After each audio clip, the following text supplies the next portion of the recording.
Good evening, YouTube audience. This video is going to be giving you some tips for bicycle commuting. And I've been riding bicycles now for about 30 years in a way that as far as racing, road bike racing, teaching spinning classes, going on ultra distance double centuries. So I put well over 10,000 miles on bicycles. However, this is not going to talk about road bike riding. And the reason it's not is it's focused on commuting. And today, commuting in Los Angeles is a dangerous prospect. And I believe that riding a road bike adds a little bit to that danger. And so I've chosen to use a mountain bike as my commuting bike. And this mountain bike is in front of you. It's a very I'm going to go through all the components and the equipment of the bike and what I believe you should use on a daily basis when you're commuting, and the different parts of the bike and different equipment that you're going to need.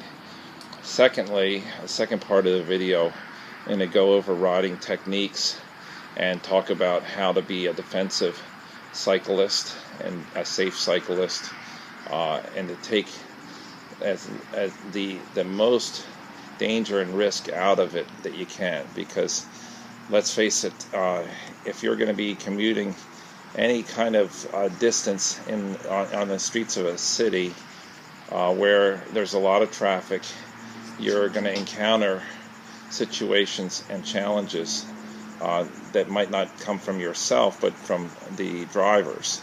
And so you have to be watching ahead and always anticipating what the drivers may be doing in case they're texting or not seeing you. And the key in cycling, and especially the key in any kind of commuting, is to be visible and that they know, the motorist knows you're out there. All right, so we're going to start with the equipment. So taking a look at this bicycle, I'm going to walk up on it and show you what I think are the really important features of a good commuting bicycle, and what you're going to need to probably invest to be safe out there. And it's going to be in the neighborhood of about $300 to $400. However, once you've invested that money, you will have a bicycle that you'll be able to commute for many thousands of miles without having to make many changes. You may have to change your tires. You may have to perhaps change a chain once in a while, or your cassette. But in general, you're not going to have many expensive repairs or changes, far less than you'd ever have with a car. Plus, you'll be getting yourself in great condition, and you'll be more efficient with your time. You'll be getting your workouts in, as well as saving money, a lot of money that you would have been spending if you were driving or using public transportation. And that's not to say that you might not use a little bit of public transportation. Buses now are equipped to take bicycles, and so it sometimes makes sense, especially if you have a very long commute, to perhaps use a little bit of the bus as well as you, just being on your bike and cycling. All right, so I'm going to go from afar, and then we're going to come in and I'll show you the parts more close up. But looking at the rear wheel to start with, you'll notice this bike has 27 gears. It has three chain rings, and then it has your 9-speed cassette.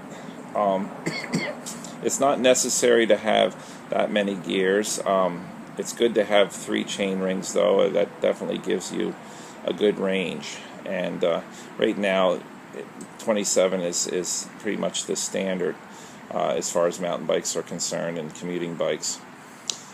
So then moving up, you'll notice that there's a tail light there, and that light blinks and also stays solid. It's your choice. It's at night when it's dark, it's very visible, and it's a great idea to have a light like that. The light will cost you about $5 to $10, and it has 2 AA batteries, and will last for a long time. It's a great tool. So I have one on the back of the bike, and I also have one on the back of my helmet. So I recommend to help you be visible to use those lights. Next, going up the seat, you'll notice a gel seat cover. Again, makes your ride a little bit more comfortable.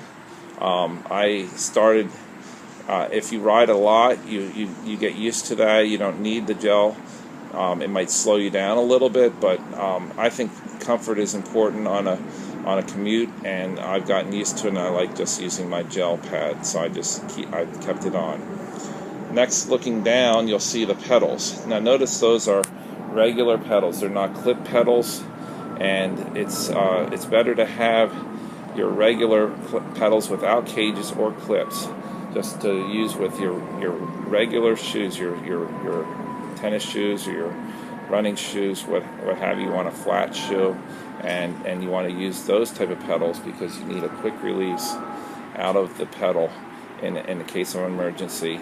We're not concerned with weight or speed here to speak of, although the tires are slicks, so ideally you want to have a mountain bike slick as opposed to a knobby type tire, because you want to reduce the resistance.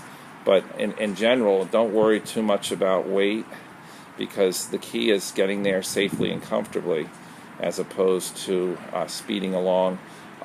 If it were to be fast with commuting, you would be using the road bike and a racing bike. But I'm more about safety and more about comfort, basically, for the ride. So these pedals are the most comfortable and safe in case of emergency. Moving up to the handlebars, you'll notice that I have a mirror. This is probably one of my biggest safety equipment recommendations.